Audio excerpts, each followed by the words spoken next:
et bienvenue dans l'une de mes capsules AutoCAD. Je me présente Stéphanie Racine, experte en bon départ. Bien commencer ou peaufiner l'utilisation de votre logiciel, c'est ce à quoi j'aspire en vous partageant mes trucs et astuces via YouTube. Pourquoi pas? Donc, sans plus tarder, je vous invite à aller visiter ma page web au www.stephanie-cadessert.com. Vous y trouverez d'ailleurs beaucoup de mes gratuités que je vous offre afin de devenir plus efficace et rapide sur le logiciel AutoCAD. Donc, désolée, je n'ai pas mon décor habituel, encore une fois, de Cadessert, mais c'est ça, voyager en bateau, mais je continue quand même de vous offrir toutes ces belles gratuités. Aujourd'hui, de quoi on va parler? On va parler de la différence entre la ray et la X-line. Donc, une ray et une X-line, c'est des lignes qui tombent à l'infini pour nous guider dans notre construction et notre exécution. Donc, sans plus tarder, je vais partager immédiatement mon écran pour vous montrer ça.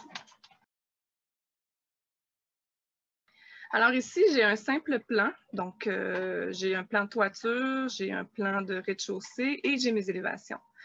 Dans cette situation-ci, j'avais besoin seulement de 3 élévations car c'est pour installer un nouveau garage. Alors, je n'ai pas besoin d'avoir plus de flafla que ça. Par contre, vous voyez que j'ai des lignes au 45 qui sont dans des lignes de construction. Et d'ailleurs, je vais immédiatement aller me mettre... Ben tiens, je vais me mettre en ligne d'axe pour pouvoir les différencier. Donc ici, c'est vraiment des lignes au 45. Les lignes au 45, j'avais appris à utiliser ce truc-là pendant mon cours de formation en dessin de bâtiment.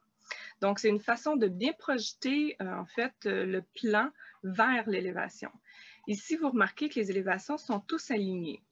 Personnellement, je trouve que c'est plus facile par la suite d'aller aligner si tes dalles, tes rez-de-chaussée, tous tes niveaux sont correctement en ligne, on va se le dire. Donc, moi, je travaille toujours avec mes élévations toutes bien alignées et par la suite, je travaille avec mes plans, différents niveaux de plans, au-dessus toujours de ma façade. Et quand je travaille avec les plans, la façade est toujours dans le bas de la page. Donc, on peut facilement déduire que le bas de la page est aligné avec l'élévation en façade, qu'à droite, c'est l'élévation droite, et en arrière, je la mets toujours à côté de la droite. Ici, vous voyez que le 45, c'est pour faciliter réellement l'alignement avec mes différentes lignes.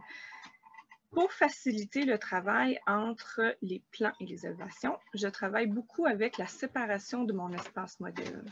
Pour ce faire, on vient ici dans l'onglet du ruban View. Et ici, vous allez voir dans la section Model Viewport un petit bouton d'action qui s'appelle Viewport Configuration. Vous venez le sélectionner. Ici, vous avez plusieurs options. Moi, j'utilise régulièrement le tout vertical. On va pratiquer l'exemple ici avec celui-ci. Et là, vous pouvez voir que 2 écrans s'affichent et les 2 sont indépendants. Et c'est là le bonheur de la chose. Donc, si je viens, admettons, pour mes plans de rez-de-chaussée, je vais focusser sur celui-ci et je vais venir ici sur ma ligne, pas ma ligne, mais mon élévation à droite.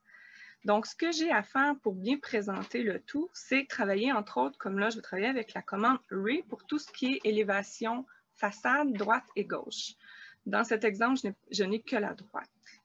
Donc, si je projette ma ligne ici, donc mon côté de bâtiment qui est ici, qui est alors cette élévation, je n'ai qu'à zoomer un petit peu sur ma ligne extérieure. Je fais Ray au clavier. Vous voyez que je suis déjà entrée dans la commande et je sélectionne le coin, toujours en me mettant sur Ortho, évidemment, donc F8, et je projette, donc je pique plus loin le sens dans lequel je veux que la Ray aille. Et à partir de la jonction de mon 45, je peux descendre la ligne Ray en bas.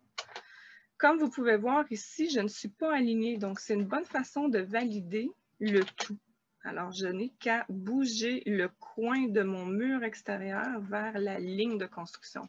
Pour valider que mon bâtiment est au bon endroit, je vais sélectionner un deuxième coin de bâtiment, toujours dans F8 pour faciliter la projection de ma ray et vous voyez que ma ligne de fin de garage, elle est au bon endroit. Et ainsi, on le fait toutes les mêmes procédures également pour positionner les fenêtres. Dans une situation où je travaille avec la façade arrière, ben, je travaille avec 2 lignes 45 et une ligne droite qui va, elle, aider le centre de mes 2 lignes au 45. Et là, je rentre avec, j'utilise plutôt la X-line. Donc, tu mets X-line au clavier. Et là, je me rends compte que je n'utilise pas mes deux, mes deux fenêtres, mais bon, c'est pas grave. Si je continue et je réutilise la deuxième fenêtre et j'y vais avec la commande Xline, je n'ai qu'à la tirer et là, sélectionner vraiment toutes les Xlines dont j'ai besoin. Donc, je vais avoir besoin de ce tic-là pour la validation, puis de la ligne de fond. Et toujours dans cette commande-là aussi, c'est encore une fois à l'infini et je dois utiliser la commande ortho. Là, ouais, ce qui est intéressant, c'est que je peux utiliser le midpoint pour projeter ça au-dessus de mon élévation arrière. Donc, je n'ai qu'à sélectionner toutes les lines, faire un miroir et aller avec mon midpoint qui sépare les deux diagonales au 45. Et là, ainsi, je peux venir valider si j'ai bien positionné toutes mes lignes de bâtiment, en fait. Alors voilà, c'est ce qui conclut ma capsule. Donc, n'oubliez pas de s'assurer en fait de garder toujours les élévations alignées au niveau des niveaux.